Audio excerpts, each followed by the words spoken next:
Você já ouviu falar na Fazenda Cubatão Geral que pertenceu aos jesuítas? E os 5 Manuéis? Você sabia que a data da fundação do povoado de Cubatão sempre gera confusão? Cubatão tem uma história que todos deveriam conhecer, e é por isso que eu vou contá-la de maneira didática e fazendo uso de mapas. Eu sou André Lima e hoje no quadro de História vamos falar sobre a origem da cidade de Cubatão.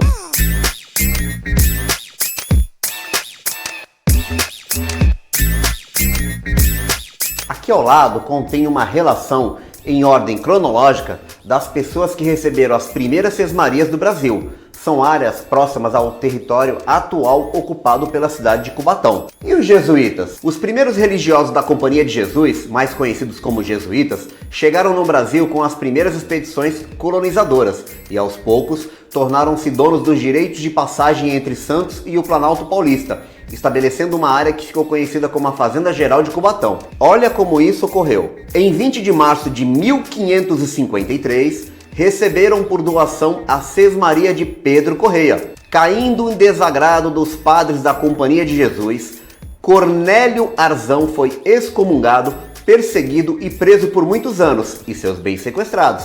Desta forma, sua sesmaria foi sequestrada em 1628. Em 1643, os jesuítas receberam por doação dos sucessores de Antônio Rodrigues de Almeida a sesmaria do Rio Pilões. Dá uma olhada nesse mapa, aonde ficava essa sesmaria. Ela está destacada na cor lilás, na margem esquerda do rio Cubatão.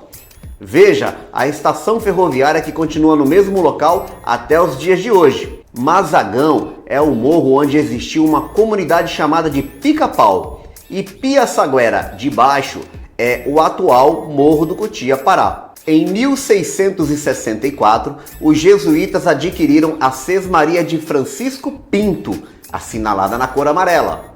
Em 1670, adquiriram parte de uma área mais próxima da Serra do Mar, denominada Fazenda Piaçaguera de Cima. 4 anos depois, adquiriram a sesmaria de Pedro ou Perugós, lá pelos lados do Quilombo. Após virarem donos dessas 5 porções de terra, os jesuítas construíram diversos portos no rio Cubatão, cobrando taxas sobre os transportes de passageiros e mercadorias, até a Vila Santos. E os vizinhos na margem oposta começaram a fazer concorrência. Não contentes com isso, os jesuítas trataram logo de adquirir as terras na margem oposta, começando pela foz do rio Cubatão no Mangue, e em 3 de setembro de 1687 compraram o sítio de Domingos Leite de Carvalho, parte marrom do mapa. No mesmo ano, adquiriram a sesmaria de Rui Pinto, parte rosa do mapa. Rui Pinto, guarda esse nome porque ele tem relação direta com a data da fundação do povoado de Cubatão. Com a aquisição desses 2 sítios, monopolizaram definitivamente as 2 margens do rio Cubatão, tanto esquerda quanto direita, restando apenas um pequeno pedaço conhecido como Sítio Cubatão do Cardoso, que também não escapou e foi adquirido por permuta em 1745. Olha a parte branca do mapa. Assim, a Fazenda Cubatão Geral era composta de todas essas aquisições, como se vê nos coloridos do mapa na sua tela. Em 1759, expulsão dos jesuítas e seus bens de raiz passaram então ao Patrimônio Nacional, gerido hoje pelo Serviço do Patrimônio da União, a SPU. Após a expulsão, particulares começaram a se interessar por este bem. E, em 1781, a parte da Fazenda Piaçaguera de Cima foi arrematada por um tal Francisco Pires Borja. Em 1786, a sesmaria do Rio Pilões foi levada à praça. O sargento-mor Antônio Manuel Fernandes da Silva arrematou em asta pública 3 sítios, terras denominadas Queiroz, Casa de Pedra e Moenda, sítios esses que depois passaram a se chamar apenas Queiroz. Tempos depois virou 2 propriedades distintas, com os nomes Queiroz e Cubatão de Cima, conforme esse outro desenho. O sítio Cubatão de Cima é a origem da Vila Fabril.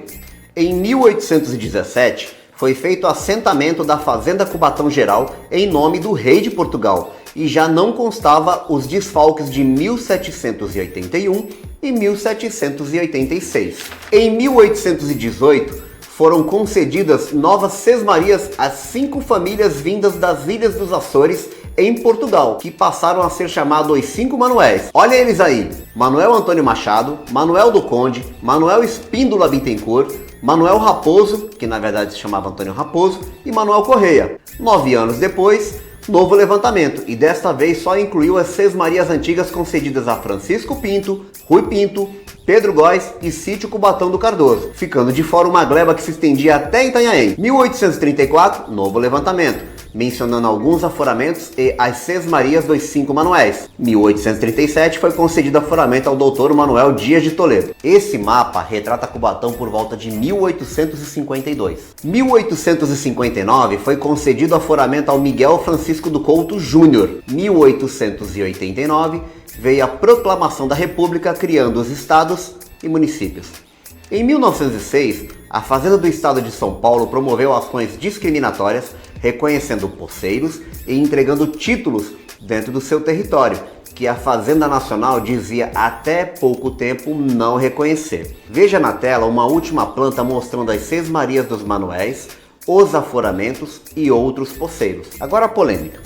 A data da fundação do povoado de Cubatão sempre gera uma pequena confusão. Dizem que ocorreu em 10 de fevereiro de 1533, mas na verdade essa data remete ao primeiro documento oficial que se tem notícia constando o nome Cubatão. No instrumento de sesmaria concedido ao Rui Pinto, aquele que eu chamei a tua atenção lá atrás, diz o seguinte: "E da banda do sul partirá pela barra do Cubatão, pelo porto dos outeiros que estão na boca da dita barra, entrando os ditos outeiros dentro nas ditas terras do dito Rui Pinto." Essa é a primeira menção do nome Cubatão que temos notícia, mas não como povoado, e sim porto de passagem.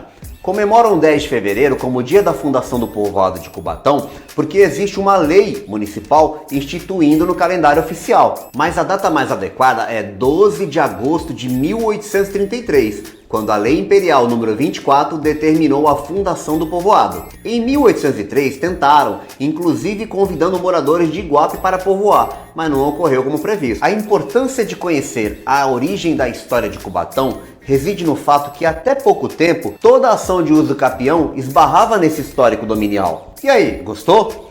Eu disse que Cubatão tem uma história que precisa ser contada. As fontes eu vou deixar na descrição do vídeo, mas antes, se inscreve no canal, ativa o sininho e comenta para poder aumentar o alcance, né? Até o próximo.